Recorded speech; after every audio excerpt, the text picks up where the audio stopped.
Hello प्यारे बच्चों, कैसे हैं आप सभी बच्चे। उम्मीद करता हूँ आप सभी बहुत ही बढ़िया होंगे।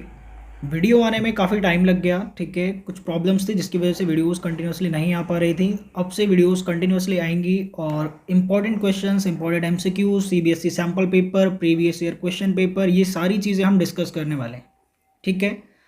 आज आपके पास 15 to 16 डेज बचे हुए हैं आपके एग्ज़ाम में। तो ये जो 15 से 16 दिन है ये भी कम नहीं है। अगर आप इसमें जम के मेहनत करते हैं तो आप एक अच्छा स्कोर ला सकते हैं। तो सारी वीडियोस को देखिए, लाइक करिए, चैनल को सब्सक्राइब करिए और कमेंट में अपना रिव्यू ज़रूर दीजिए कि हमारी क्लासेस आपको कैसी लगती हैं, ठीक है। तो चलिए बेटे, आज हम स्टार्ट करने जा रहे हैं top 100 MCQs for final exam 2026, ठीक है। आप सभी के सामने पहला सवाल है। देखिए यहाँ पर क्या दिया हुआ है बेटे। आपको गिवन है 3 का स्क्वायर और अंडर रूट यहाँ पर क्यूब लगा हुआ है और 4। 3 का स्क्वायर है और आपको पता है जो यहाँ पर ये क्यूब रूट यानी 3 लगा हुआ है, इसको हम क्या लिख सकते हैं, पावर 1/3, ठीक है। देन ये जो बाहर 4 लगा हुआ है इसको हम क्या लिख सकते हैं, अगेन पावर 1/4। ऐसे सवाल कई बार देखने को मिले हैं। फर्दर जब आप इसे सॉल्व करते हैं तो कैसे सॉल्व करेंगे बेटे, आप चाहे बाहर से कर लो चाहे अंदर से प्रोडक्ट कर लो। पहले 2 × 1 होगा तो क्या हो जाएगा, 3 की पावर 2/3 हो जाएगी बेटे। देन बाहर अभी भी क्या बचा हुआ है, 1/4। यहाँ पर 2 1 सा क्या हो जाएगा आपका 2, और यहाँ नीचे 3 4 सा क्या हो जाएगा आपका 12।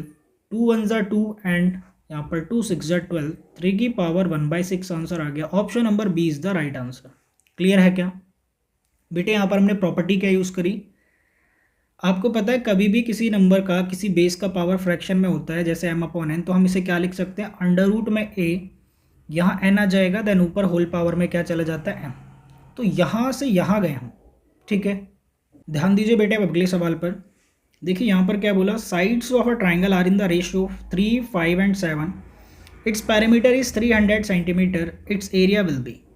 देखिए ज़रा यहाँ पर आपको क्या गिवन है बेटे, ट्राइंगल की 3 साइड गिवन है जिनका रेशियो सिर्फ आपको पता है 3 5 7, ठीक है। तो पहली साइड को मैं क्या मान लेता हूँ, 3x। जब भी रेशियो होता है तो मैं मल्टीपल्स मानता हूँ। दूसरी साइड मेरी 5 है तो मैं इसे 5x मानूंगा, और तीसरा मुझे दिया हुआ है 7 तो मैं इसे 7x मान लूँगा। पेरीमीटर 300 है, यानी तीनों साइड्स को जोड़ करके 300 दिया हुआ है, यानी 3x 5x और 7x को ऐड करके कितना दिया हुआ है इन्होंने, 300। ये पेरीमीटर दिया हुआ है आपको। 5 3 8 और 7 15x। 15x किसके बराबर आ गया बच्चे यहाँ पर, 300। 15 से आपका 30 कैंसल आउट होगा 2 टाइम में, और 2 और 0 20, यानी x की वैल्यू क्या आ गई, 20। जैसे ही x की वैल्यू 20 आ गई, आप जानते हैं कि आपकी पहली साइड जो कि a है वो 3x थी, तो x की जगह पर मैं क्या रख सकता हूँ, अब 20 अभी मेरा आया, तो 3 × 20 कितना हो जाएगा, 60 सेंटीमीटर। पहली साइड आ गई। देन b आपका क्या था बेटे, 5x, तो 5 × x क्या आया अभी, 20, तो 20 × 5 क्या हो जाएगा, 100 सेंटीमीटर हो जाएगा क्या, बिल्कुल हो जाएगा।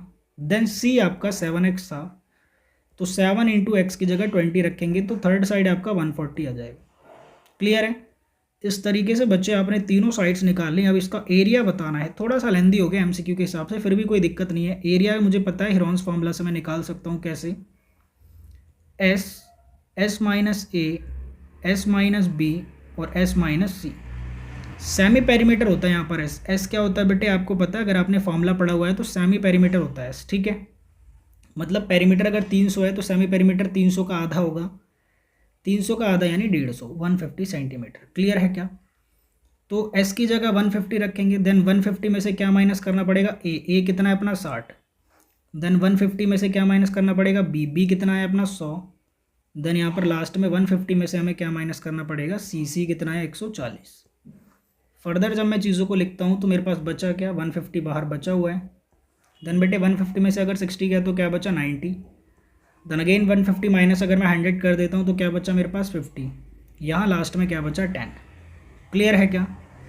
इतना करने के बाद अब हमें पेयर्स बनानी होती है, यानी रूट से नंबर को बाहर लेकर के आना है, ठीक है। अगर आपने नोट नहीं किया तो वीडियो को पॉज करके प्लीज़ कर लें, पीछे करके देखिए ज़रा। अब आगे मैं करने जा रहा हूँ यहाँ से।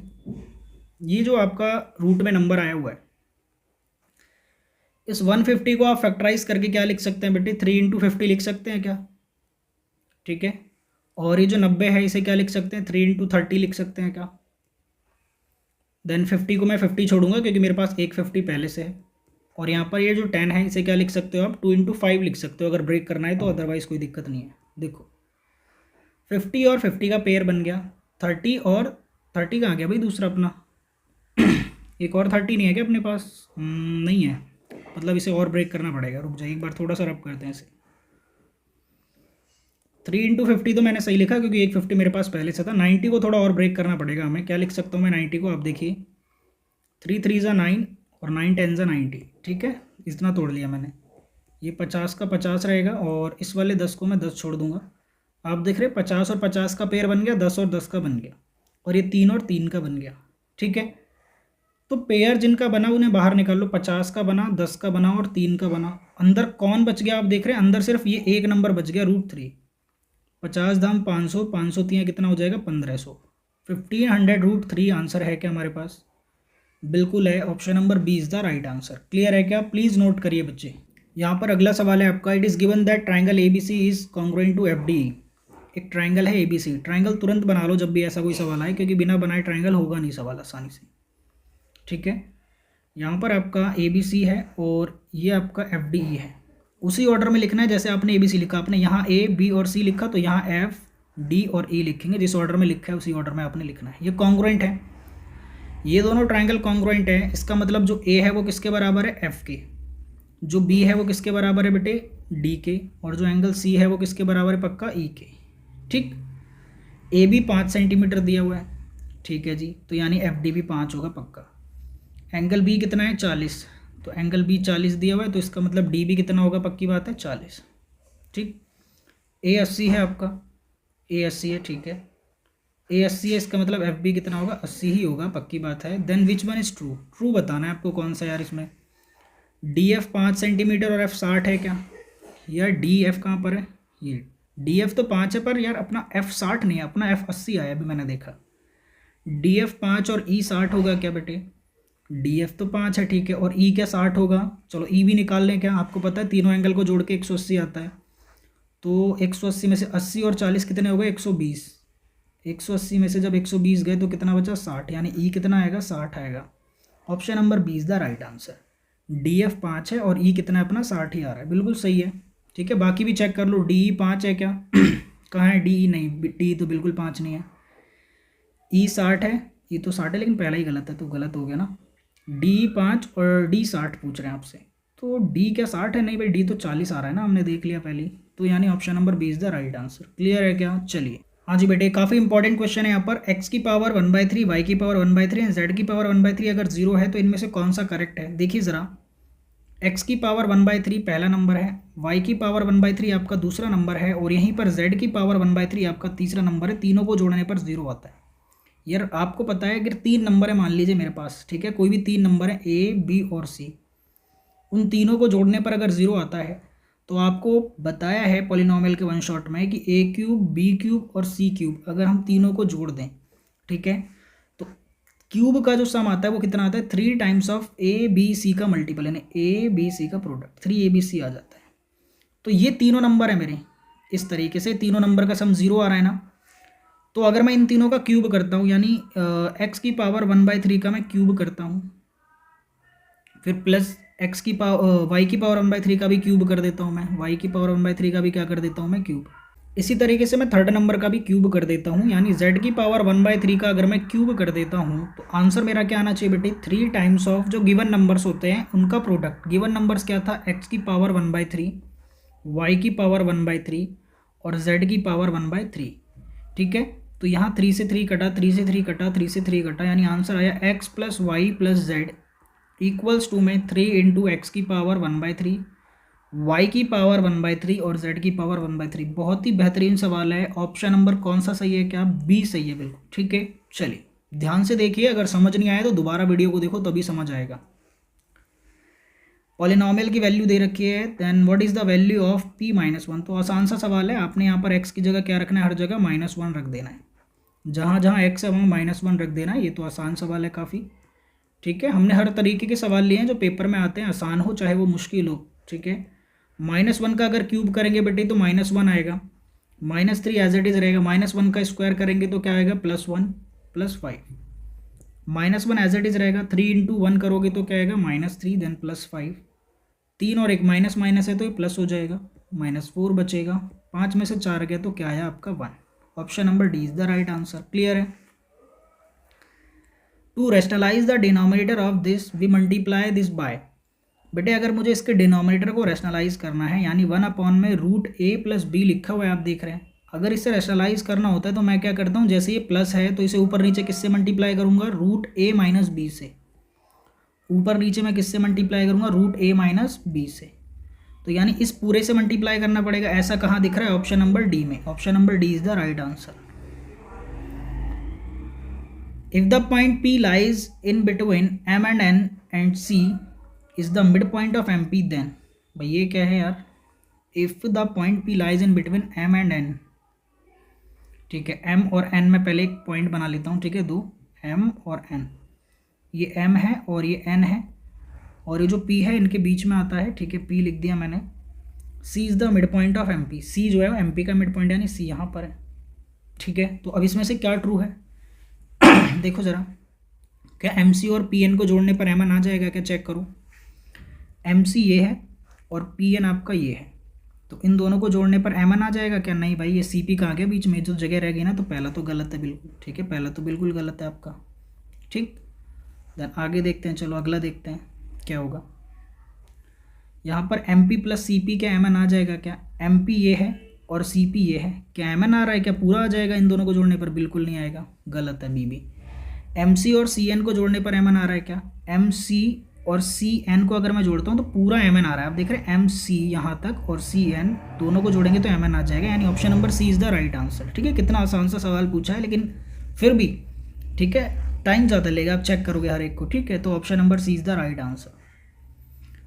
गिवन फिगर में एक्स फाइंड करना है और ये पैरेललोग्राम है। पैरेललोग्राम की प्रॉपर्टी अगर आपको पता है तो तुरंत कर लोगे आप। बेटे अपोजिट एंगल्स क्या होते हैं, पैरेललोग्राम के बराबर है, यानी यहाँ पर जो x + 40 है वो किसके बराबर है, आपका 3x - 50 के बराबर है। और आप जानते हैं कि यहाँ पर 50 माइनस है तो इधर आके प्लस हो जाएगा, 40 में तो 90 हो जाएगा, x जाके 3x में माइनस होगा तो क्या बचेगा, सिर्फ 2x। बेटे 2 से 90 कटेगा कितनी बार में, 45 बार में, तो x की वैल्यू कितनी आ गई आपकी, 45 degree. Option number D is the right answer. Distance of chord AB from the center is 12 centimeter. The length of the chord is 10 centimeter. Then the diameter of the circle is। अच्छा, पहले आराम से एक circle बना लो, जो जो बोला है वो कर लो, इन्होंने जो जो बोला है वो कर लो।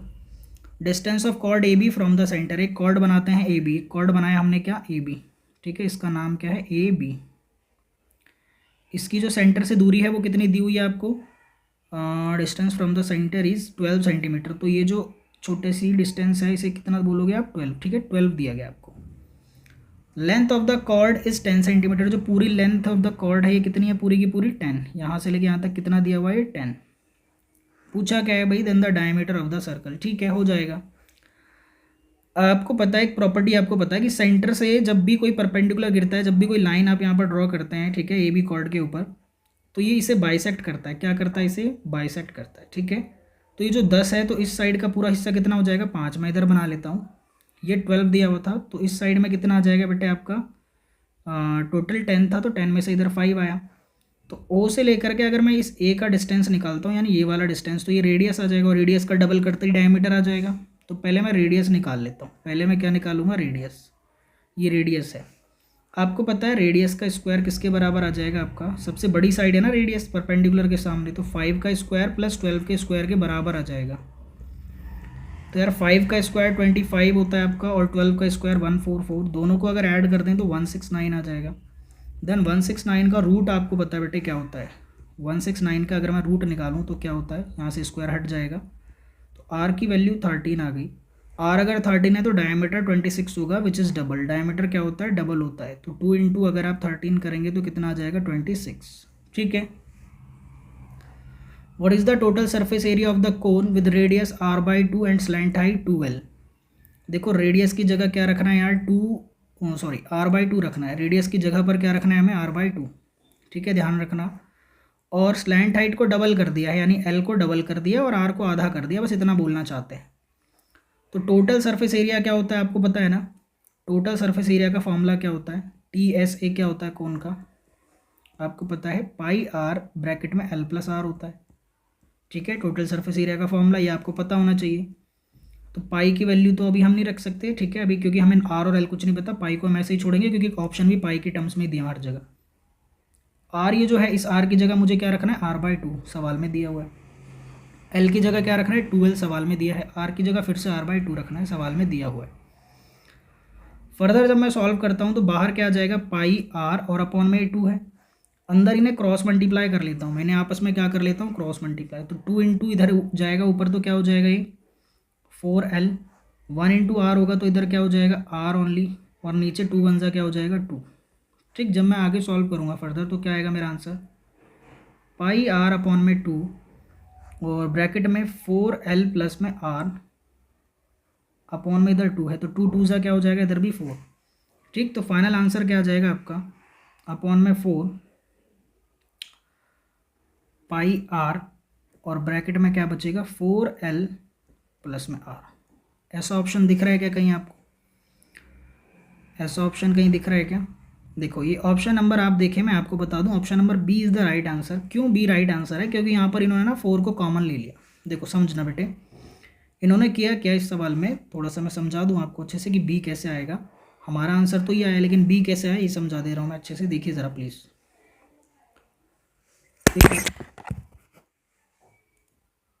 ध्यान से समझिए, यहाँ पर आपका पाई r तो बाहर हमारा बचा ही है और अपॉन में 4 है। यहाँ से 4 जब मैं बाहर निकालूंगा तो यहाँ से तो 4 निकालने के लिए है ही नहीं, ठीक है, तो डिनोमिनेटर में 4 लग जाएगा। पर देखो जब मैं 4 कॉमन निकालूंगा तो इस 4 को जब बाहर निकाला तो अंदर क्या बचा l। जब r के पास 4 है ही नहीं तो हमें क्या करना पड़ेगा, r को 4 से डिवाइड करना पड़ेगा 4 लेने के लिए इससे, तो 4 से ये 4 कट जाएगा, तो फाइनल आंसर क्या बचेगा, पाई r ब्रैकेट में l प्लस r/4। क्लियर है, तो option number B is the right answer. ठीक है, यहाँ तक वैसे हमारा सही था लेकिन हमने कॉमन ले लिया क्योंकि ऑप्शन में ऐसा दिया ही नहीं था। ठीक है, चलिए, एक पॉइंट के कितनी डायमेंशन होती हैं, तो 0 डायमेंशन होती हैं एक पॉइंट की।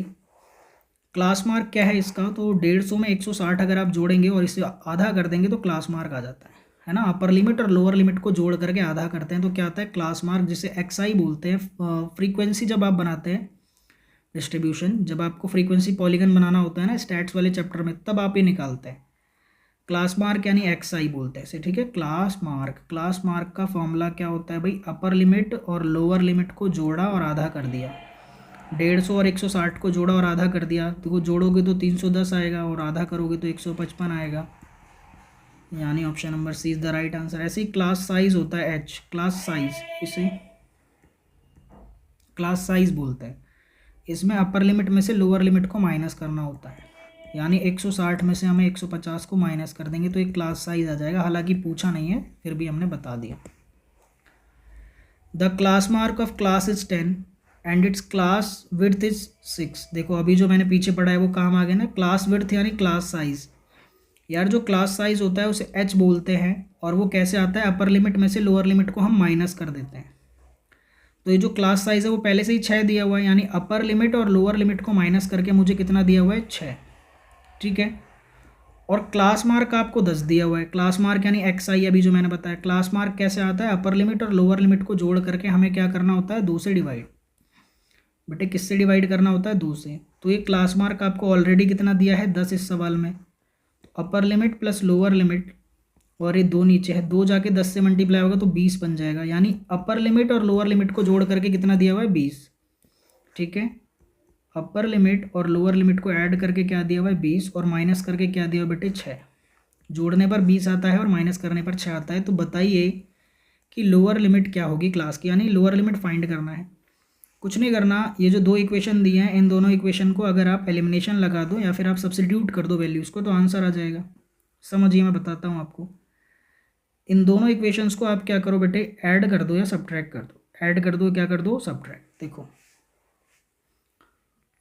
6 तो ये पहली इक्वेशन तो यहाँ पहले से है, इस वाले को इसके नीचे लिखने जा रहा हूँ मैं। 20 बराबर में क्या दिया हुआ है, upper limit plus lower limit. ठीक है, सेकंड इक्वेशन को मैंने यहाँ लिख लिया। दोनों को मैं क्या करने जा रहा हूँ, माइनस। जब माइनस करेंगे तो नीचे वाले सबके साइन उल्टे हो जाएंगे, माइनस, ये प्लस है, ये भी माइनस। 6 में से 20 जाएगा तो माइनस का 14 बचा। अपर लिमिट में से अपर लिमिट जाएगा तो खत्म अपर लिमिट, ये माइनस की अपर लिमिट और ये भी माइनस की, तो माइनस माइनस प्लस, यानी 2 टाइम्स ऑफ लोअर लिमिट आ जाएगा। 2 times of lower limit, minus से माइनस कटा, 2 से 14 कटा 7 बार में, तो लोअर लिमिट कितना निकल के आया 7। Option number B is the right answer. Clear है क्या? चलिए any point on the x axis is of the form, अगर कोई पॉइंट एक्स पर होता है तो ये तो मैंने बहुत बार बता रखा है कि उसमें वाई की वैल्यू को आपने क्या लेना होता है 0, तो एक्स कॉमा 0 यानी option number C is the right answer. The centre of a circle lies in dash of the circle, भाई जो सेंटर होता है सर्कल का वो एक्सटीरियर होता है, बाउंड्री पे होता है, नन ऑफ दिस या इंटीरियर, इंटीरियर या अंदर की साइड होता है। ठीक है बेटे, जो सेंटर होता है वो अंदर की साइड होता है। तो बहुत आसान पूछ लिया सवाल, फिर भी कई बच्चे कंफ्यूज हो जाते हैं। ठीक है, इसीलिए सवाल ऐसे दिए ही जाते हैं पेपर में। Consecutive angles of a parallelogram are, consecutive का मतलब क्या होता है, एक के बगल में एक। ठीक है, जैसे मैं एक पैरेललोग्राम ड्रॉ कर लेता हूँ। ठीक है, ये पैरेललोग्राम है। अब यहाँ पर आप ध्यान दीजिए, कॉन्जिक्यूटिव मतलब जैसे ये एक एंगल है और इसके जस्ट बगल वाला कोई सा भी एंगल ले लो, चाहे ये चाहे ऊपर वाला, तो इन दोनों को जोड़ो चाहे इन दोनों को जोड़ो, 180 आता है ना। एडजेसेंट एंगल भी इन्हें बोलते हैं।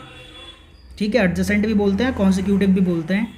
तो इन्हें जोड़ने पर 180 आता है, और 180 जब जोड़ने पर आता है तो उसे क्या बोलते हैं, सप्लीमेंट्री एंगल्स। कैसे एंगल, सप्लीमेंट्री एंगल्स। ठीक है, इक्वल मत कर देना बेटे, इक्वल तो सामने सामने वाले होते हैं। ठीक है, कॉन्जिक्यूटिव बोल रहा है यानी बगल बगल वाले, तो एडजेसेंट एंगल को जोड़ने पर 180 आता है, विच इज सप्लीमेंट्री। ठीक है, ये सारी चीज़ें आपको जानने को मिल रही हैं इसमें। The C S A of sphere is 616 its radius, अगर सी एस ए 616 है, सी एस ए अगर 616 दिया हुआ है स्फेयर का, तो आपने रेडियस फाइंड करना है। तो सी एस ए का फॉर्मूला क्या होता है बेटे, आपके स्फेयर का 4πr² होता है। ठीक है, सी एस ए या टी एस ए एक ही होता है स्फेयर का, आपको पता है। तो 616 दिया हुआ है, तो 4 तो 4 रहेगा, पाई की वैल्यू क्या रख दो 22/7, और r² हमें पता नहीं है तो छोड़ दो। आगे बढ़ो तो ये 616 आ गया। फर्दर जब आप जाओगे तो ये जो 7 नीचे डिवाइड हो रहा है, इधर आके क्या हो जाएगा, 616 से मल्टीप्लाई हो जाएगा। ठीक है, और ये जो 4 और 22 है वो मल्टीप्लाई हो रहे हैं, तो नीचे आके क्या हो जाएंगे, 4 और 22 डिवाइड। ठीक है, 4 और 22 क्या हो जाएंगे, नीचे आके इधर डिवाइड, बचेगा क्या इधर, ओनली r²। अब ध्यान दो जरा, 4 के टेबल से क्या है 616 डिवाइड हो रहा है क्या, पूरा का पूरा, बिल्कुल हो रहा है। 4 1 ज़ा 4, 4 5 ज़ा 20, 4 4 ज़ा 16, 22 कटा 11 से 2 बार में, 154 कटा 11 से कितनी बार में भाई, 11 एकम 11, 11 चौक 44, 14 बार में, 2 से 14 कटा 7 बार में। तो r² की वैल्यू क्या बची, 7 × 7 49, 49 किसका स्क्वायर होता है भाई, 7 का, तो r की वैल्यू क्या आ गई 7। Option number A is the right answer. ठीक है, क्लियर है क्या, बहुत आसान तरीके से समझाया है। ठीक है, आप दोबारा देखिए वीडियो को अगर आपको चीज़ें क्लियर नहीं होती हैं तो।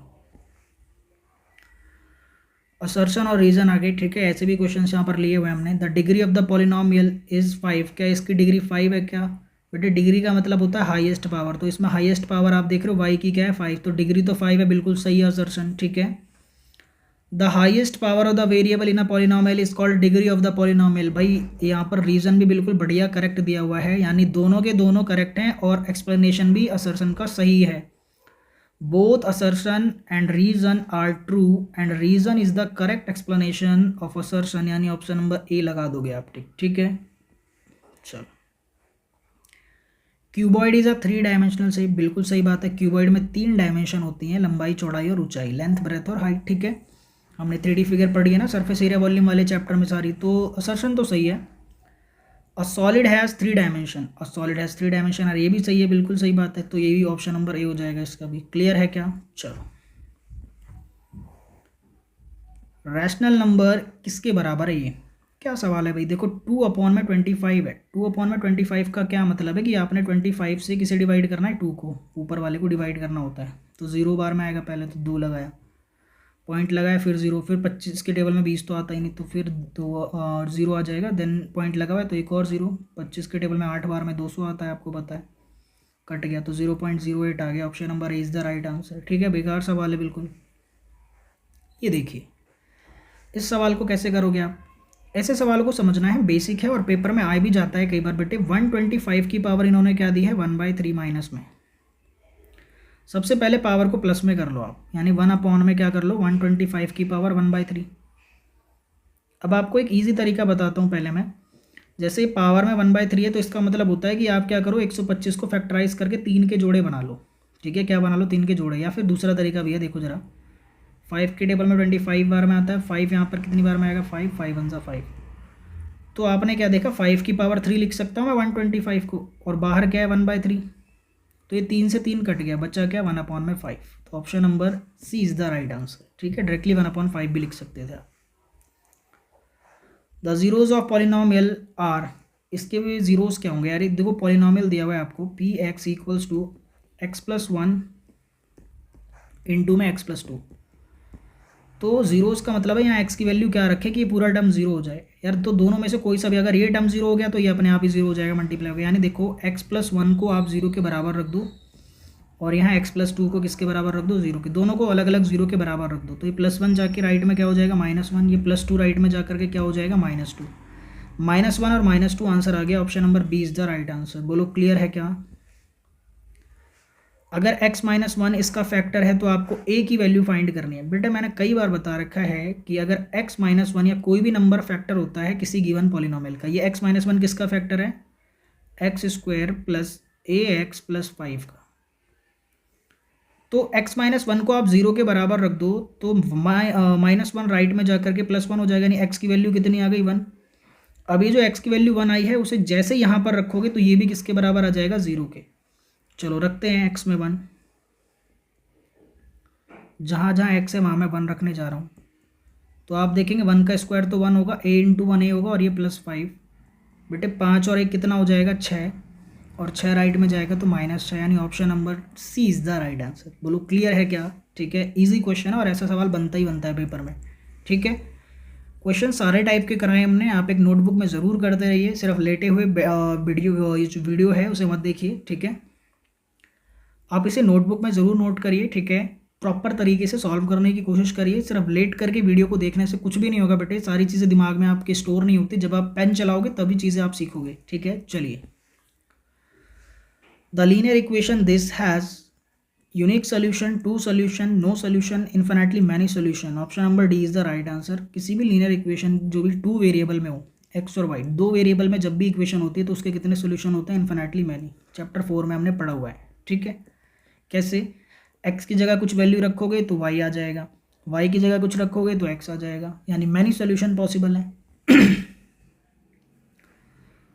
If 1, 2 is the solution of this equation, find the value of k। अब देखो 1, 2 जो है वो सॉल्यूशन है किसका? 4x plus y equals to k का। बेटे जो पहला नंबर होता है वो हमेशा x होता है, दूसरा नंबर हमेशा y होता है। यानी x की जगह 1 रखना है और y की जगह क्या रखना है? आपने 2 रखना है। तो 4 वन सा यहाँ पर तो 4 हो जाएगा और ये प्लस में क्या है आपके 2। तो 4 और 2 कितना हो गया आपका? 6। तो k की वैल्यू कितनी आ गई आपके पास? 6। बोलो क्लियर है? Option number A is the right answer. ठीक है बेटे, चलो। If a point C lies between two points A and B such that A C equals to B C, then कौन सा इसमें से करेक्ट है ये पूछ रहे हैं आपसे यार। If a point C lies between point A and B such that A C equals to B C, ये जो ए सी है वो किसके बराबर है यार? बी सी के बराबर है। ठीक है, ए सी और बी सी क्या आपस में बराबर है और ये ए बी क्या है? टोटल पूरा है ए बी यहाँ से लेके यहाँ तक। ठीक, तो क्या ए सी और ए बी बराबर होंगे यार? ए सी और पूरा ए बी कैसे बराबर हो सकते हैं? बिल्कुल गलत है ये तो। ठीक है, ये वाला तो बिल्कुल गलत है। आगे, क्या ए सी ए बी का आधा होगा क्या? ये जो ए सी है ये पूरे ए बी का आधा होगा क्या? बिल्कुल सही बात है। ठीक है, ये जो ए सी इतना सा है ये पूरे ए बी का क्या होगा? आधा होगा। यानी ऑप्शन नंबर बी हम क्या बोल सकते हैं? Right answer. ठीक, चलो। क्या सी वाला सही है क्या? ए बी क्या आधा है ए सी का? पूरा ए बी थोड़ी ना आधा हो जाएगा, ये तो उल्टा बोल रहा है, तो गलत है। The angle which is 4 times of its complement. बेटे कॉम्प्लीमेंट का मतलब क्या होता है? जब दो एंगल्स को जोड़ करके 90 आ जाए। जब दो एंगल्स को जोड़ करके क्या आ जाए? 90। तो एक एंगल को मैंने एक्स माना, दूसरे को वाई। दो एंगल को जोड़ करके 90 आता है, पर ये बोल रहे हैं कि the angle which is 4 times of its complement, यानी जो पहला एंगल है वो अपने ही कॉम्प्लीमेंट का यानी दूसरे एंगल का 4 गुना है। 4 टाइम्स ऑफ इट्स कॉम्प्लीमेंट, यानी x की जगह मुझे 4y रखना है। इस x की जगह मुझे क्या रखना है? 4y। तो यार 4y और एक y कितने y हो गए? 5y। 5 के टेबल में 90 कितनी बार में आता है? 18। तो y की वैल्यू कितनी आ गई? 18 डिग्री। y की वैल्यू कितनी आ गई? 18। ठीक, अब y की वैल्यू जैसे ही 18 आई तो यहाँ पर y की जगह 18 रख देंगे। तो 18 4 जा x कितना आ गया? 72। तो option number C is the right answer. ये जो 72 है वो 18 का 4 गुना है ना, यानी y का 4 गुना, तो मुझे x निकालना था। ठीक है, समझ आ गई बात? कॉम्प्लीमेंट का मतलब दो एंगल को जोड़ के 90 आ रहा है और उन्होंने बोला कि जो एंगल है वो 4 गुना है अपने कॉम्प्लीमेंट का, यानी जो पहला एंगल है वो 4 गुना है दूसरा एंगल का। ठीक है, आगे बढ़ें क्या? अगले क्वेश्चन में बेटे क्या लिखा हुआ है यहाँ पर? In figure A B equal to A C. जो ये आपका ए बी है वो किसके बराबर है? ए सी के। ठीक है, मार्क लगा हुआ है, क्लियरली दिख रहा है आपको। बी आपका सी डी के बराबर है। बी ई ध्यान से देखना, बी ए जो है वो किसके बराबर है, सी डी के, यानी सी डी यहाँ से लेके यहाँ तक। बीच में क्या कॉमन आ रहा है, डी। बीच में आप देख रहे हैं दोनों लाइन के क्या कॉमन आ रहा है, यहाँ पर डी ई कॉमन आ रहा है, दिख रहा है आपको, ठीक है। चलो, अगर ए सी डी जो है वो सिमिलर है ए बी ई के, ए सी डी कहाँ पर है भाई, ए सी डी, मैं एक कलर दूसरा यूज़ करता हूँ और बनाता हूँ यहाँ पर ए सी डी, ये वाला ट्राइंगल दिख रहा है आप सभी को, ये सिमिलर है किसके, ए बी ई के। एक दूसरा कलर यूज़ करते हैं, राइट, ए बी ई, ये दिख रहा है आपको यार। इन दोनों ट्राइंगल के बीच में भी एक कॉमन ट्राइंगल आ रहा है बीच में, ये वाला, ठीक है, दोनों में। ए डी की वैल्यू बतानी है आपने, क्या होगी यार, ए डी की वैल्यू पूछ ली, ये वाली वैल्यू पूछ ली। कैसे होगा भाई काम हो, ध्यान से देखो। यहाँ पर आपको ए बी जो है वो किसके बराबर दिया हुआ है, ए सी के बराबर दिया हुआ है। और ये पूरा जो ट्राइंगल है, ये वाला पूरा ट्राइंगल, वो इस वाले पूरे ट्राइंगल के क्या है, सिमिलर है, कॉन्ग्रुएंट है, सॉरी। तो इसका मतलब ये है कि जो ए ई है वो भी किसके बराबर है, ए डी के, यानी ये वाले दोनों साइड भी क्या है, बराबर है, सिमिलर है ना दोनों। तो ए डी भी किसके बराबर है, आपका ए ई के, ठीक। और साथ में ए बी किसके बराबर दिया हुआ है आपको, ए सी के। पूछा है आपसे ए डी, ए डी की वैल्यू पूछी है आपसे सवाल में, ए डी, तो ए डी किसके बराबर आया है मेरा, ए ई के बराबर आया है। तो ऑप्शन में ए ई दिया हुआ है, क्या, option number B is the right answer, A E, ठीक है। जो ए ई है वो क्या है आपका, ए डी के बराबर है। तो हो गई बात खत्म भाई, ठीक है। तो सिंपल सा क्वेश्चन था। अगर आपको समझ नहीं आया तो मैं अलग से बना देता हूँ, निकाल करके। देख रहे हो आप, यहाँ पर आपको दो ट्राइंगल दिए थे, ए बी ई, ये दूसरा ट्राइंगल है, और पहला ट्राइंगल आपको दिया हुआ था ए सी और ए डी। तो इसमें पहले से ही ए बी जो है वो किसके बराबर दिया हुआ था आपको, ए सी के, ठीक है। और बी जो है वो किसके बराबर दिया हुआ था, डी सी के, सी डी के, ठीक है, यानी इसके। तो आप देखिए, जब ये दोनों ट्राइंगल बेटे सिमिलर हैं तो इसका मतलब जो आपका यहाँ पर बचा हुआ ए डी है वो किसके बराबर होगा, ए ई के ना, ठीक है। तो ए डी ए ई के बराबर हो गया clearly. The angles of a quadrilateral are in the ratio this, the respective angles of a quadrilateral are. बहुत आसान है भाई, देखो यहाँ पर चार एंगल दिए हुए हैं, तो पहले वाले को मैं 1x मान लूँगा, दूसरे वाले को 2x, तीसरे वाले को 2x और चौथे वाले को 4x। मल्टीपल्स ले लेते हैं, 1 2 2 4 थे, तो 1x 2x 2x 4x। Quadrilateral के चारों एंगल को जोड़ के 360 आता है, आप जानते हैं। 1x 2x 3x 3 2 5 और 4 9, 9x। 9x किसके बराबर है, 360, 9 चौक 36 और 0 40। x की वैल्यू बेटे जी कितनी आ गई, 40 डिग्री। x 40 आ गया, यानी पहला एंगल 1x था, पहला एंगल 1x था, यानी 40 आ गया पहला एंगल। तो ठीक है, पहले में 40 कहाँ लिखा है चारों में से, डी। तो बाकी निकालना ही नहीं है भाई, option number D is the right answer. समझ आ गई बात, ऑप्शन किस लिए, इसीलिए निकालना है तो निकाल लो। 2x का मतलब है 40 का 2 गुना, है ना, 2 इंटू एक्स, एक्स 40 है, 2 इंटू 40 80 आया, देन आपका आ जाएगा आंसर। क्लियर है क्या, चलो।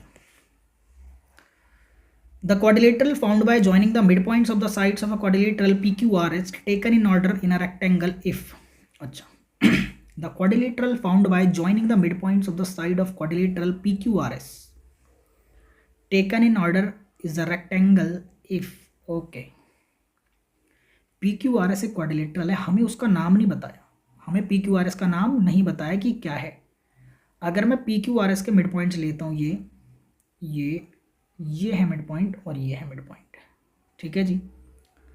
अब मैं अगर इसके मिड पॉइंट्स को ज्वाइन करता हूँ तो जो फिगर मुझे मिलता है वो क्या मिला है, रेक्टेंगल। फिगर मुझे क्या मिलता है, रेक्टेंगल। तो यार पैरेललोग्राम तो नहीं होगा, ठीक है, P Q R S parallelogram तो नहीं है, क्योंकि पी क्यू आर एस ये मैंने पैरेललोग्राम बनाया था। अब इसके मिड पॉइंट को जब मैंने ज्वाइन करा तो अंदर वाली जो फिगर है आपको दिख रहा है क्या है, ये तो खुद ही क्या बन गया, एक पैरेललोग्राम बन गया। तो ये तो गलत है, पैरेललोग्राम तो नहीं होगा। चलो मैं रेक्टेंगल बना के देख लूँ क्या, रेक्टेंगल के मिड पॉइंट्स को जोड़ करके रेक्टेंगल बनेगा, क्या बनेगा, लग नहीं रहा मुझे ये भी बनेगा। तीसरा क्या बोला, diagonals of P Q R S R perpendicular. P Q R S को अगर मैं परपेंडिकुलर कर दूँ डायगोनल्स को, यानी रोम्बस बना दूँ, तो बनेगा क्या। बहुत बढ़िया सवाल है भाई, ये कन्फ्यूज़ करने का सवाल है बिल्कुल, ठीक है। यानी मैं रोम्बस बना रहा हूँ, देखो अच्छे से बना लेते हैं पहले एक रोम्बस। ये रोम्बस बनाया मैंने। अब यहाँ पर इसके मिड पॉइंट्स को अगर मैं ज्वाइन करता हूँ तो मुझे रेक्टेंगल मिलेगा गारंटीड, ये आ गया। Option number C is the right answer, ठीक है।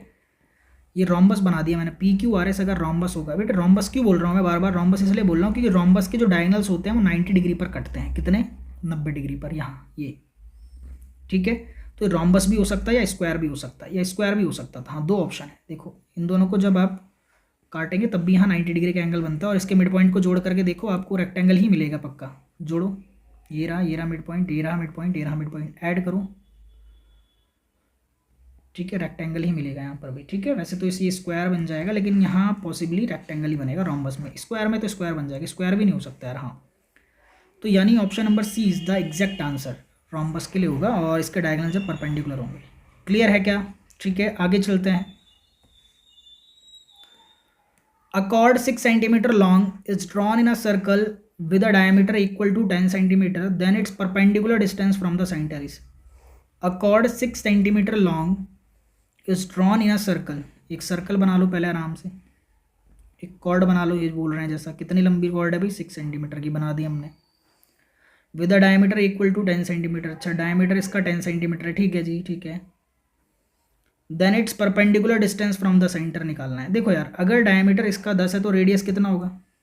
रेडियस 5 होगा ना, तो ये रेडियस कितना हो गया? 5, और इधर वाला रेडियस भी कितना हो गया? 5। ठीक है बेटे, तो जब आप ऊपर से ये सेंटर से लेकर के यहाँ एक लाइन गिराते हैं तो आपको पता है जो नीचे कॉर्ड है इसे बाइसेक्ट कर देता है। पूरा 6 है तो आधा कितना हो जाएगा? 3। यानी अगर मैं हाफ इधर बना लूँ साइड में, तो ये आपको कितना देखने को मिलेगा? ये 5 है। ये ओ मान लिया मैंने, ठीक है, ये ए भी मान लिया मैंने, और ये बीच वाले पॉइंट को सी मान लिया। तो ये सी, और इस साइड में मैं ए मानूंगा ना, ये मैंने ए मानना था। ठीक, अब देखो ये पूरा जब आपका 6 था तो आधा कितना होगा? सिर्फ यहाँ पर 3। तो आपको सेंटर से दूरी निकालनी है, नहीं ये वाला निकालना है। ये 5 है, ये 3 है, तो ये ट्रिपलेट से 4 होगा। पाइथागोरस थ्योरम लगा लेंगे। 5 का जो स्क्वायर है वो किसके बराबर होगा बेटे? जो 3 का स्क्वायर है प्लस जो आपका ओ सी बचा हुआ है ये, ठीक है, ओ सी का क्या हो जाएगा? स्क्वायर। ठीक है, 5 का स्क्वायर 25, 3 का स्क्वायर 9, इधर आके माइनस होगा 25 में से, तो बचेगा क्या? 16। और 16 का रूट क्या होता है? 4। तो ओ सी की वैल्यू कितनी आ गई? 4। Option number B is the right answer. ठीक है, बहुत ही बढ़िया सवाल था। Area of equilateral triangle side L units. अगर साइड एल है, देखो आपको पता है एरिया मैंने आपको पढ़ा है इक्विलेटरल ट्राइंगल का रूट 3/4 ए स्क्वायर होता है। लेकिन ये बोल रहे हैं कि साइड ए नहीं है बल्कि एल है यहाँ पर, तो ए की जगह बस एल रख दो। ए की जगह क्या रख दो? एल। तो रूट 3/4 एल स्क्वायर कहाँ दिख रहा है? ऑप्शन नंबर ए ही है आपका right answer. In figure A B C 69 degree, A C B 31 degree, then B D C कितना होगा? ध्यान से देखो इस फिगर को, फिगर में काम हो जाएगा भाई सारा। ये आपका 69 है पूरा, और ये आपका 31 है। इस वाले ट्राइंगल को देखेंगे आप ए बी सी को, तो अगर एक एंगल 69 है, दूसरा 31 है, 69 और दूसरा 31 है, तीसरा एंगल क्या है आपका? ए है, तो एंगल ए रख देता हूँ। तीनों को जोड़ के कितना आएगा आपको पता है? 180 डिग्री। इन दोनों को जोड़ लो तो 100 आएगा। अब 100 जा करके उधर माइनस हो जाएगा 180 में से, 180 में से क्या होगा? माइनस हो जाएगा। तो ए कितना आया आपका? ए कितना आया आपका बेटे? 80 डिग्री। एंगल ए कितना बचा आपका? 80। ये जो एंगल ए आया वो कितना आया आपका? 80 डिग्री। ठीक है जी, कितना आया बेटे? 80 डिग्री। और आपने एक थ्योरम पढ़ा है, angles in the same segment are equal. मान लो ये कॉर्ड है, यहाँ से मैंने एक एंगल इधर बनाया और एक एंगल इधर बनाया, तो ये दोनों क्या होते हैं? बराबर। तो ये 80 है तो ये वाला भी कितना होगा? डी वाला भी 80। यानी option number B is the right answer. ठीक है, क्लियर है क्या? चलो, ये गलती से एक्स्ट्रा क्वेश्चन यहाँ पर छप गया, पिछला वाला जो हमने पढ़ा है। ठीक, इसे हटा दो। चलो, the volume of sphere with diameter 3r। Diameter की वैल्यू क्या दे रखी है? 3r। ध्यान से समझो, कंफ्यूज करते रहते हैं बस आपको। डायमीटर की वैल्यू 3r दे रखी है, तो रेडियस कितना होगा भाई? रेडियस क्या होता है? डायमीटर का आधा होता है ना, तो 3r का आधा कर देंगे हम। समझे कि नहीं समझे? दोबारा समझो। आपको पता है डायमीटर कितना दिया मैंने? 3r। ठीक है बेटे, डायमीटर 3r दे दिया है। रेडियस क्या होता है? डायमीटर का आधा। तो यानी यहाँ पर डायमीटर 3r दिया, तो 3r का आधा, यानी r की जगह आपने रखना है 3r/2। किसका वॉल्यूम निकालना है? स्फेयर का। क्या होता है वॉल्यूम स्फेयर का? 4/3 πr3। चलिए करते हैं मेरे साथ। 4/3 पाई तो पाई रहेगा, r3, r की जगह क्या रखना है? 3r/2, और इसका क्यूब करना है। 4/3 एज इट इज़ रहेगा, पाई हम एज इट इज़ छोड़ेंगे। देन 3 का क्यूब क्या होता है? 27, और r का क्यूब तो r³ हो जाएगा, और नीचे 2 का क्यूब क्या होता है? 8। 3 से 27 कटेगा 9 टाइम्स में, तो बचेगा क्या?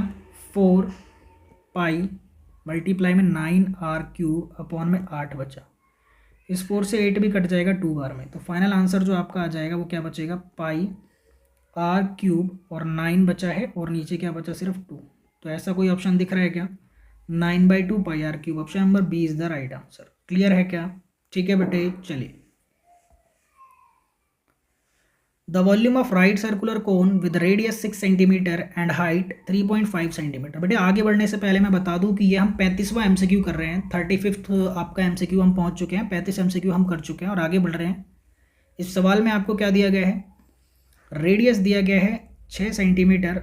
आपके पास एक क्या है, राइट सर्कुलर कोन है। ये भी बता दूं मैं आपको, ये आपके पास एक कोन है। इसका रेडियस आपको कितना दिया गया है? 6 सेंटीमीटर। और बेटे जी इसकी हाइट आपको क्या दी गई है? 3.5। आपसे क्या पूछा गया है? इसका वॉल्यूम। ठीक है, तो वॉल्यूम में एल की जरूरत तो है नहीं, वॉल्यूम डायरेक्टली निकाल लेंगे हम। 1/3 pi r square h. 1/3 as it is रहेगा। आपको पता है पाई की वैल्यू 22/7 है। रेडियस का स्क्वायर करना है, यानी 6 × 6 हो जाएगा। और यहाँ पर हाइट कितनी दी गई है? 3.5। 3 से 6 कटा 2 बार में, पॉइंट हटाएंगे तो नीचे क्या आएगा? 10। और 7 के टेबल में 35 कितनी बार में आता है? 5। 5 से 10 फिर से कटा 2 बार में, और 2 से ये वाला भी 2 गया। बचा क्या बेटे? सिर्फ और सिर्फ 1 बचा। 22 बचा है और एक बार 6 बचा। तो 1 × 22 22, और 6 को 22 से मल्टीप्लाई करें, 6 × 2 = 12 और 13 132 आंसर आ रहा है, यानी B option is the right answer. Clear है क्या? ये कैलकुलेशन आप अपने आप भी करेंगे जब भी आपकी प्रैक्टिस होगी बेटे। ठीक है, ठीक है ना? चलिए। The class mark and class size of a class interval are this and this respectively, then the class interval is, देखो अभी कराया था ये क्वेश्चन। क्लास मार्क यानी xi दिया हुआ है कितना बेटे? ऑलरेडी आपको 12.5। क्लास साइज का मतलब होता है क्लास विड्थ, या फिर h बोलते हैं इसे। h कितना दिया हुआ है आपको? 5। जो एक क्लास मार्क होता है ये होता है आपका upper limit plus lower limit divided by 2। तो ये कितना दिया है? 12.5। ये हाइट जो क्लास की साइज होती है यानी विड्थ होती है, वो कैसे आता है? अपर लिमिट में से हम क्या माइनस कर देते हैं? लोअर लिमिट को माइनस कर देते हैं। तो ये 5 दिया हुआ है, तो एक इक्वेशन तो ये बन गई। 2 जाके 12.5 से मल्टीप्लाई होगा तो अपर लिमिट और लोअर लिमिट को जोड़ने पर कितना आ गया आपको? 12.5 का डबल होगा तो 25। ये इक्वेशन नंबर 2 बन गई। 2 इक्वेशन बनी, दोनों लिमिट को जोड़ने पर 25 आता है और घटाने पर 5 आता है। तो जब भी ऐसा हो किसी चीज़ को प्लस और ऐड करके दिया हो तो आप क्या करो? दोनों को ऐड कर दो, है ना, इक्वेशंस को। इन दोनों इक्वेशंस को मैं ऐड करने जा रहा हूँ। ठीक है बेटे, देखो जरा यहीं कर देते हैं, ज़्यादा टाइम वेस्ट नहीं। अपर लिमिट और अपर लिमिट को जोड़ेंगे तो कितनी अपर लिमिट हो गई? 2 अपर लिमिट। लोअर लिमिट यहाँ प्लस का है और लोअर लिमिट यहाँ माइनस का है, तो ये कट जाएगा, बचा ही नहीं कुछ। 5 और 25 को जब जोड़ूंगा तो 30 हो जाएगा। तो 2 से मैं 30 को काटूंगा तो अपर लिमिट कितना आ गया मेरा? अपर लिमिट कितना आ गया? 15। ठीक है, अपर लिमिट 15 आ गया। तो इस चारों ऑप्शन में अपर लिमिट 15 कहाँ दिख रहा है यार? ऑप्शन नंबर ए में दिख रहा है। तो हमें बाकी काम करना ही नहीं है, option number A is the right answer. भाई ऑप्शन को टैकल करना सीखना है। अपर लिमिट 15 आ गया तो आप लोअर लिमिट निकालने मत बैठ जाना टाइम वेस्ट करने के लिए। आप ऑप्शन में देख रहे हो अपर लिमिट चारों में से इसमें दिया है, तो option number A is the right answer. ठीक है, आगे बढ़िए। The class intervals this the number 25 is included in, अच्छा, in the class interval 15 to 25, 25 to 35। बताओ 25 किस में आएगा? कितना बेहतरीन सवाल पूछा है भाई। ठीक है तो बहुत आसान। अगर जिस बच्चे ने पढ़ा हुआ है, मुझे बताओ 25 को आप किस में गिनोगे दोनों में से? बेटे देखो 25 जो है किस में गिना जाएगा? मैं बता दूं आपको कि अपर लिमिट काउंट नहीं होती है। ठीक है, इस 25 में आप इसे काउंट नहीं कर सकते। 25 यहाँ लोअर लिमिट में काउंट होगा, यानी यहाँ पर option number B is the right answer. ठीक है, समझ आ गई बात? जब भी आपको क्लास इंटरवल दिए होते हैं और आपसे कुछ ना बोला जाए तो आपने अपर लिमिट को इंक्लूड नहीं करना होता। तो यहाँ जो 25 है वो इसमें तो नहीं आएगा, यानी अगले वाले में गिना जाएगा। Option number B is the right answer. ठीक है, बहुत ही बढ़िया सवाल है। ठीक है जी, आगे बढ़ते हैं। असर्शन रीजन आ गया, यानी 40वां एमसीक्यू है मेरे ख्याल से हमारा। ठीक है, 40th एमसीक्यू पर हम पहुंच चुके हैं। The degree of the polynomial this is 5। यार अभी तो करा हमने शायद, मुझे लग रहा है ऐसा। एक बार चेक कर लेते हैं क्या। इसका आंसर तो ए है, अभी हमने डिस्कस कराई, दोबारा आ गया गलती से। ठीक है, ये हटाओ। हाँ ये अलग है शायद, ये अलग है। हाँ ये शायद 2 बार हो सकता है क्वेश्चन, दोनों पेपर में हो सकता है ना। इसका आंसर तो अभी हमने डिस्कस करा है। Statement A, in triangle A B C, A जो एंगल बी है वो 70 है और पी क्यू आर में जो पी है वो 70 है। ध्यान से देखो, क्या ध्यान से देखो कि यहाँ पर ए पहले लिखा है और यहाँ पर पी पहले लिखा है। लेकिन यहाँ पर B 70 है और यहाँ पर P 70 है। समझ आ रही है बात? एक बार फिर से मैं समझाऊंगा आपको। बेटे ABC एक ट्राइंगल है और यहाँ पर PQR एक दूसरा ट्राइंगल है। एंगल B 70 है और एंगल P 70 है। इसका मतलब B और P बराबर है। बिल्कुल सही बात है, जब दोनों 70 है तो दोनों बराबर हैं। लेकिन ध्यान दो, यहाँ पर जो B है वो बीच में आता है और यहाँ पर जो P है वो पहले आता है। यानी बीच वाला एंगल पहले वाले नंबर के बराबर, पहले वाले एंगल के बराबर है। ऑर्डर थोड़ा गड़बड़ लिखा हुआ है, समझते हैं। रीजन में क्या दिया हुआ है? All right angles are equal. यार रीजन का तो कोई मेल जोल ही नहीं है, इससे पहली बात तो रीजन का तो कोई मेल जोल ही नहीं हुआ, तो ऑप्शन नंबर ए तो बिल्कुल नहीं है। Both assertion and reason are true and reason is not the correct explanation of assertion है। क्या असर्शन और रीजन दोनों सही हैं क्या? यार B अगर 70 है और P अगर 70 है तो B और P बराबर होंगे, यानी असर्शन तो सही है। असर्शन तो सही है। Reason all right angles are equal, सारे राइट एंगल्स इक्वल होते हैं। यार सारे राइट एंगल 90 डिग्री के होते हैं, तो ये भी बराबर होते हैं। रीजन भी सही है, पर करेक्ट एक्सप्लेनेशन नहीं है, यानी ऑप्शन नंबर B ही बिल्कुल सही होगा। दोनों चीज़ें सही हैं पर आपस में मेल जोल नहीं है, यानी option number B is the right answer. 5/7 किसके बराबर है इन ऑप्शन में दिए गए नंबर में से? देखो यार, इस 5/7 का मतलब है कि ये किन्हें डिवाइड कर देता है एग्जैक्टली, है ना, किसे ये डिवाइड कर देता है एग्जैक्टली। देखो और भी दूसरा तरीका है समझने का। देखो जब ऊपर नीचे अगर मैं 2 से मल्टीप्लाई करता हूँ तो 5 2 से कितना आ जाएगा 10 और 7 2 से कितना आ जाएगा 14, यानी option number C is the right answer. ठीक है। दूसरा तरीका क्या है कि आप सारे ऑप्शन को चेक कर लो सीधा। इसमें जब आप कैंसिल करोगे तो ये कैंसिल होगा क्या वाला टर्म? नहीं, दोनों में कुछ कॉमन ही नहीं है, तो ये तो कुछ हो ही नहीं। इसे काटेंगे इसी से, किसी नंबर में कॉमन है क्या? नहीं, बिल्कुल नहीं है, कटेगा। अगला देखो 5 2 10 और यहाँ पर 2 5 10, सॉरी ये उल्टा कर दिया हमने, 2 5 10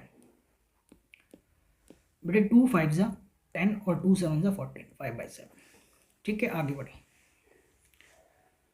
इसका जीरो क्या होगा यार? ठीक है, लीनियर पॉलिनॉमियल है 2x + 5, तो जीरो निकालने के लिए इसको जीरो के बराबर रखते हैं। आपको पता है ये जो 5 है उधर जाके क्या हो जाएगा बेटे जी? माइनस हो जाएगा 5। ये जो 2 मल्टीप्लाई हो रहा है वो डिवीजन में आ जाएगा, यानी -5/2। ठीक है, क्लियर है? Option number D is the right answer. चलिए MCQ नंबर 43 पर आ गए हम, 43वें MCQ पर।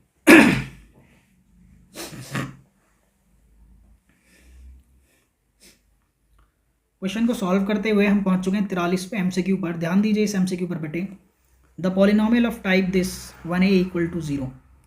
अच्छा, a = 0 बोल दिया। देखो आपको पता है कि ax² + bx + c quadratic polynomial है, क्योंकि यहाँ पर x की डिग्री क्या दिख रही है? सबसे ज़्यादा 2, तो 2 का मतलब है क्वाड्रेटिक है। लेकिन a की वैल्यू 0 है। a की वैल्यू अगर मैं 0 रखता हूँ, तो ये तो 0 × x² खत्म हो जाएगा। बचेगा क्या? bx + c।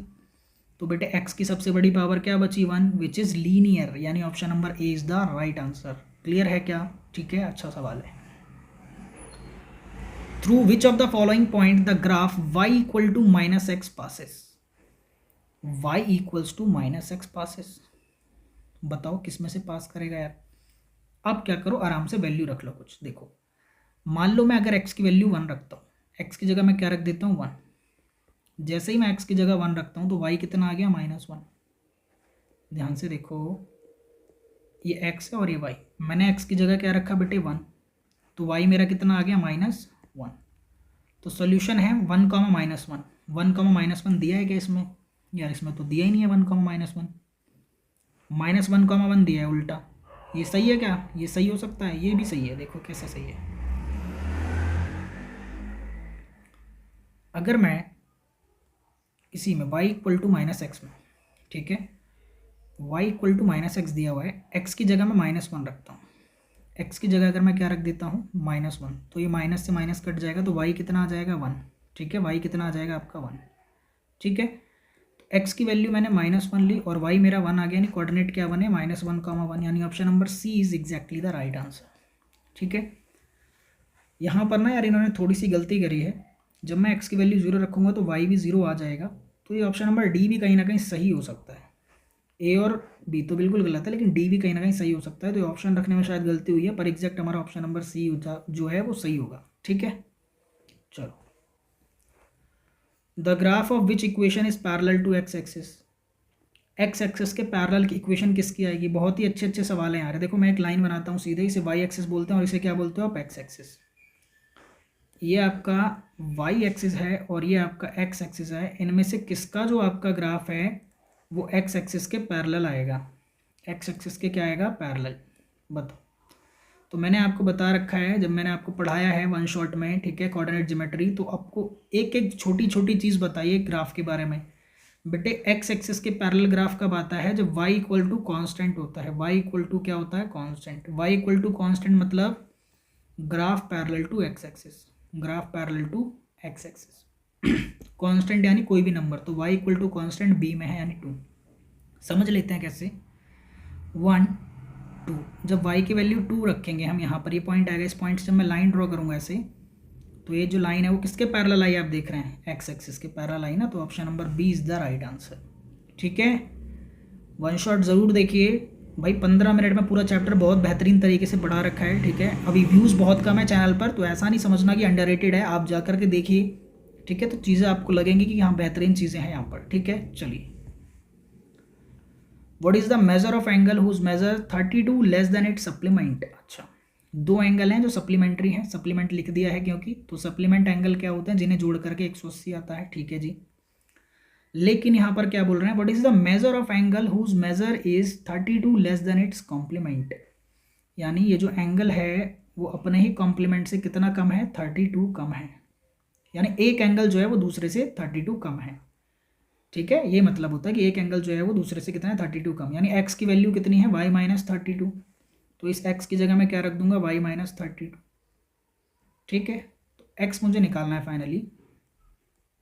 y और y क्या हो गई? 2y माइनस 32 उधर जाके क्या हो जाएगा? प्लस। तो कितना हो जाएगा भाई यहाँ पर? 212। 2 से 212 कटा तो क्या आया भाई? 2 1 2 और ये 106 यानी 106। 212 का आधा करा तो 106 डिग्री y आ गया।